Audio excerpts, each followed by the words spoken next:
I'm in the staff room this morning. It's breakfast time. What the staff do is they come in early, they do all the stables, they clean the paddocks, and then they come and stop for breakfast. I have something to say that I think is quite important this morning. I've always said, and the boys know I say this, that we were incredibly fortunate, Charles and I, that we had a good education in the West, and therefore we were able to make a good living, and we could come to Marrakesh and we had enough money to invest, and we could start the refuge, and that is our giving back for what we had for the whole of our lives. And I think everybody agrees that everyone has benefited from that. But now I have this wonderful team around me. Last night, quite late, I think about 8:30, I posted, a lorry came up from Safi that we paid for the transport because people there were very upset, very distressed, that was a horse with a broken leg, and they didn't have the money to pay for the transport. I don't think any of you who support me would expect us to have done anything less. But now that Mare is here, she is in an appalling state, and the break in her leg is very, very bad. So whilst the team here have done what they can, Simo behind me is going to get the vet in straight away, and it may be the case that we have to put that mare down.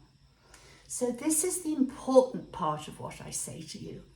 Here in Morocco, huge rafts of people, like the men round me, didn't have the advantage of education and the chance to go to university, or came from families with wealth. But they have learnt from our vet here how to do important things when it comes to animals. But in Morocco, we do have a group of people who did come from privileged backgrounds, who did go to university, and you know what? They're called vets.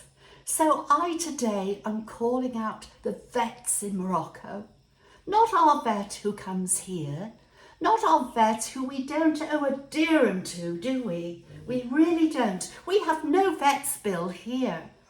But all the vets around Morocco, the ones in Safi, who would drive past this horse in agony with a broken leg. What are you about? How dare you? And I think people should stop blaming the ordinary people of Morocco for cruelty, because if you have nothing apart from your working animal and they break a leg or they get sick, you can't afford a vet, and vets won't do anything unless they're paid. Spanner here in Morocco treat working animals and return them to their owners, but they don't cover the whole of Morocco. It feels like we are covering the whole of Morocco. And imagine what we've had to do. We've had to bring the horse up here, we've had to stable it, we may have to euthanize it, and we have to bury it on our land, and these boys have to do it. So I say to all you vets around Morocco, wake up. One of you could have gone to see that horse, and you know me well enough that if you really wanted paying, you only had to contact us and we would have paid you. So I hope you understand why we're all a bit put out this morning, and I've tried to explain it in a logical way, and I think that I'm aiming my criticism in this instance at the right people. So bye for now.